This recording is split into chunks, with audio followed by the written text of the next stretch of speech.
ఇవాళ గత పార్టీ ఏదైతే ఉందో గొడ్డల పార్టీ అందరికీ తెలుసు, మీ అందరికీ ఆ పార్టీ వాళ్ళు వెన్నుపోటు అని చెప్పేసి ఒక కార్యక్రమం చేశారు. అభివృద్ధి జరగలేదు ఆంధ్రప్రదేశ్లో అని. వాళ్ళకి నేను సూటిగా ఒకటే చెప్తున్నా, వాళ్ళు అసలు మండలంలో తిరుగుతున్నారా, లేకుంటే అప్పుడప్పుడు వచ్చి మేము ఉన్నాము మమ్మల్ని గుర్తు పెట్టుకోండి అని చెప్పి చెప్పడానికి ఇటువంటి కార్యక్రమాలు చేస్తున్నారని నేను సూటిగా అడుగుతున్నా. ఎందుకంటే వాళ్ళకి మండలంలో జరిగే ఏ అభివృద్ధి పనులలో కనిపించటం లేదు వాళ్ళ కళ్ళకి. ఎందుకంటే 6వ మైల్లో యాగర్లలో బ్రిడ్జి పడిపోయిన తర్వాత 3 సంవత్సరాలు వైసీపీ ప్రభుత్వమే ఉంది. అప్పుడు వాళ్ళకి ఆ బ్రిడ్జి పడిపోయిందని చెప్పి కానరాలేదా? ఎంతమంది వాహనదారులు ఆ బ్రిడ్జి విషయంలో మరణం అంచులు దాకా పోయి వచ్చిన వాళ్ళు కూడా ఉన్నారు. ఎన్ని కార్లు కాలువల్లో పడిపోయినాయో అదంతా కనపడలేదా?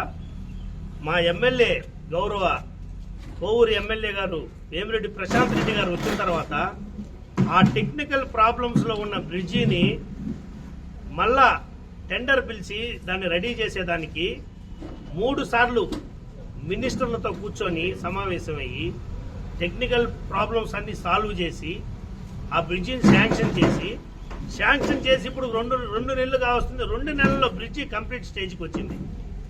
ఆ దారినే వస్తున్నారా, లేకుంటే మీ పార్టీకి ఏమన్నా వేరే దారులు ఏమన్నా ఉన్నాయా?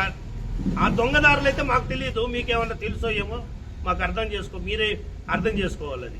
ఎందుకంటే ఉండేది ఒకటే దారి, ఇందుకూరుపేట మండలంలోకి రావడానికి ఉండేది ఒకటే దారి, యాగర్ల నుంచే రావాలా, మెయిన్ రోడ్ అదే.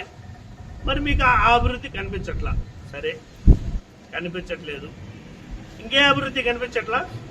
రైతులకి ఉన్న ఇబ్బందులు, లో పవర్, ఓవర్లోడ్, ఇన్ని ఇబ్బందుల్లో ఉంటే ముడితిపాలెంలో సబ్స్టేషన్ శాంక్షన్ చేయించిన 3 నెలల్లోనే సబ్స్టేషన్ ని మళ్ళా ఓపెన్ చేయించి గౌరవ ఎలక్ట్రికల్ మినిస్టర్ని ఇన్వైట్ చేసి దాన్ని ఓపెన్ చేసి ప్రజలకు ఇబ్బంది లేకుండా చేశారు, ఆక్వా రైతులకు ఇబ్బంది లేకుండా చేశారు. అది కనిపించట్లేదా వాళ్ళకి, గొడ్డల పార్టీ వాళ్ళకి? ఇంకోటి,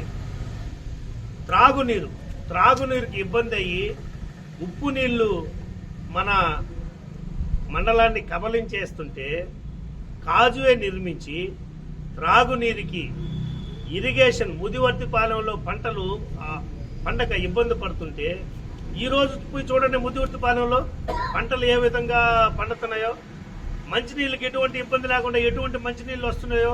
కాజువే ఇప్పటికి ఇంకా ఒక 35%, 65%, 70% అయి ఉంది.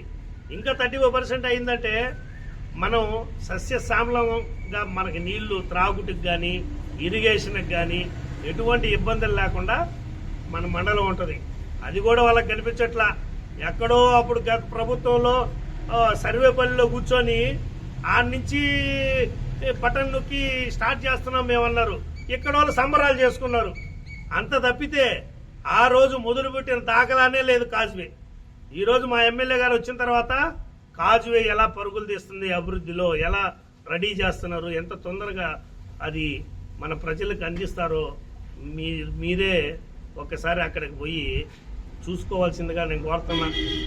ఇంకా దేవాలయాల అభివృద్ధి మీకు కనిపించట్లా.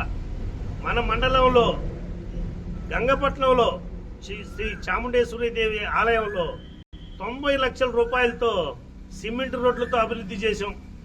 అది కాకుండా 2 కోట్ల రూపాయలు పెట్టి మందిరానికి కావాల్సిన బిల్డింగ్స్ సదుపాయాలు కూడా తొందరలో స్టార్ట్ అవుతాయి.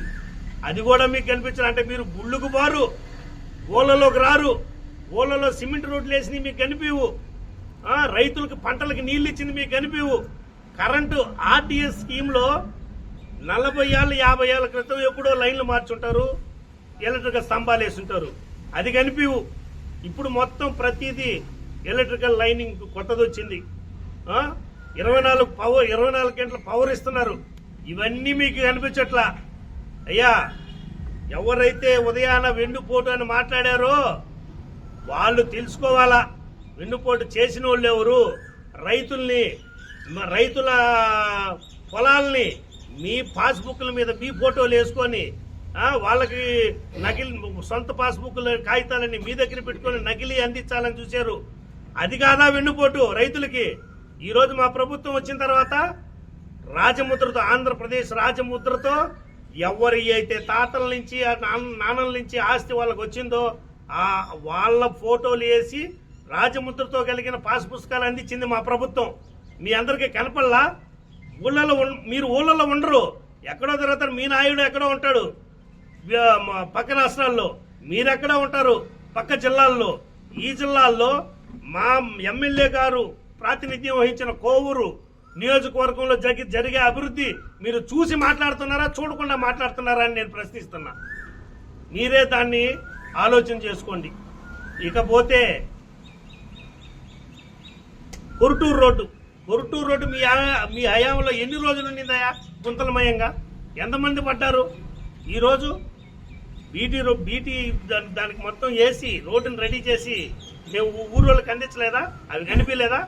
ప్రతి ఊరికి పోండి, మీరు అక్కడ విచారించుకోండి ఎన్నెన్ని సిమెంట్ రోడ్లు వేశారు, ఏమేం పనులు జరిగినాయి, ఈ ఎమ్మెల్యే గారు ఎలా పనిచేస్తున్నారని మీరే తెలుసుకొని ఆత్మవిమర్శ చేసుకొని మాట్లాడాల్సిందిగా మరొక్కసారి నేను హెచ్చరిస్తున్నా.